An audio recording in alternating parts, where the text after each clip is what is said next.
കഥ തുടരുന്നു. ഭ്രാന്തി പിടിക്കുന്നതുപോലെ അവന് തോന്നി. അവൻ ഉറക്കെ കരഞ്ഞു. ഒരു ഭ്രാന്തനെ പോലെ അങ്ങുമിങ്ങും ഓടി. പിന്നെ തിരികെ മുറിയിലെത്തി ഭിത്തിയിൽ തലയിടിച്ച് പറഞ്ഞു, എനിക്കെൻ്റെ മരക്കാതു മതി, ഈ കഴുതച്ചെവി വേണ്ട.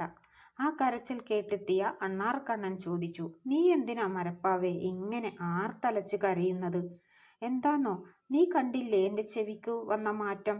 എൻ്റെ സുന്ദരൻ മരക്കാതുകൾക്ക് പകരമാണ് ഈ കഴുതച്ചെവികൾ മുളച്ചിരിക്കുന്നത്.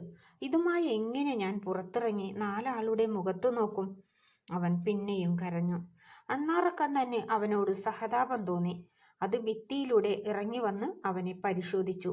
പിന്നെ വാടിയ മുഖത്തോടെ പറഞ്ഞു, കുഴപ്പത്തിലേക്കാണല്ലോ മരപ്പാവേ കാര്യങ്ങളുടെ പോക്ക്. നീ ആരോടെങ്കിലും അനുസരണക്കേട് കാട്ടിയാണോ കളിനാട്ടിലേക്ക് വന്നത്? അതിൻ്റെ കുഴപ്പമാണ് ഇതൊക്കെ. നീ ഒന്ന് തെളിച്ചു പറയ അണ്ണാറക്കണ്ണ. മാലാഖമ്മ പറയുന്നത് മറന്നാണ് ഞാനിങ്ങോട്ട് പോന്നത്. അത് പക്ഷേ ഞാൻ സ്വയം എടുത്ത തീരുമാനമല്ല. കളിനാട്ടിലെത്തിയാൽ ബഹുസുഖമാണെന്ന് പറഞ്ഞ് എന്നെ കൂട്ടിക്കൊണ്ടുവന്നത് ചങ്ങാതിയായ ഈർക്കിളിക്കുട്ടനാണ്.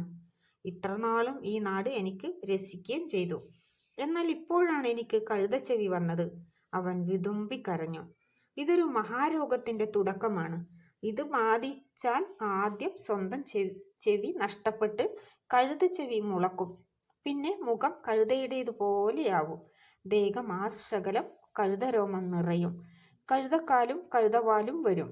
ചുരുങ്ങിയ സമയത്തിനകം നീയൊരു അസൽ കഴുതയായി മാറും, അണ്ണാറക്കണ്ണൻ പറഞ്ഞു. ഇങ്ങനെ ശിക്ഷിപ്പെടാൻ മാത്രം ഞാനൊരു തെറ്റും ചെയ്തില്ലല്ലോ. അവന് സങ്കടം വന്നു. അവനെ കുറ്റപ്പെടുത്തിക്കൊണ്ടായിരുന്നു അണ്ണാറക്കണ്ണൻ്റെ മറുപടി. തെറ്റു ചെയ്തില്ലേ? ശരിക്കുമെന്ന് ഓർത്തു നോക്ക്. നിന്നെപ്പോലെ ജീവനെ പോലെ സ്നേഹിക്കുന്ന മാലാഖയുടെ ഉപദേശമെല്ലാം നീ മറന്നില്ലേ? നല്ല കൂട്ടുകാരുണ്ടായിട്ടും ചീത്ത കൂട്ടുകാരനെയല്ലേ നീ കൂട്ടിന് വിളിച്ചത്?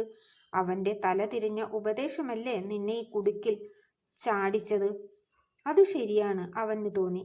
പശ്ചാത്താപം കൊണ്ട് അവൻ്റെ കണ്ണ് നനഞ്ഞു. എങ്കിലും തന്നെ അപകടത്തിൽ ചാടിച്ച ഈർക്കിളിക്കുട്ടനോട് അവന് എന്തെന്നില്ലാത്ത ദേഷ്യം തോന്നി. അവനോട് 4 വാക്ക് പറഞ്ഞിട്ടു തന്നെ വേറെ കാര്യമെന്നും നിശ്ചയിച്ചു. അവൻ പുറത്തിറങ്ങി. തൻ്റെ കഴുതച്ചെവിയിൽ കാണാതിരിക്കാൻ ഒരു കുറുമ്പൻ തൊപ്പികൊണ്ട് അവയെ മറച്ചാണ് അവൻ പോയത്. കുറേ നേരത്തെ അന്വേഷണത്തിന് ശേഷം കുഞ്ഞൂട്ടൻ ഈർക്കിളിക്കുട്ടനെ അവൻ്റെ മുറിയിൽ കണ്ടെത്തി. അവനും കുറുമ്പൻ തൊപ്പി വെച്ചിരിക്കുന്നത് കണ്ട് കുഞ്ഞൂട്ടൻ അമ്പരന്നു. നീ എന്താ ചെങ്ങാതി ഈ തൊപ്പി വച്ചിരിക്കുന്നത്? കുഞ്ഞൂട്ടൻ ചോദിച്ചു. ഒന്നും അറിയാത്തവനെ പോലെ അവൻ നോക്കി.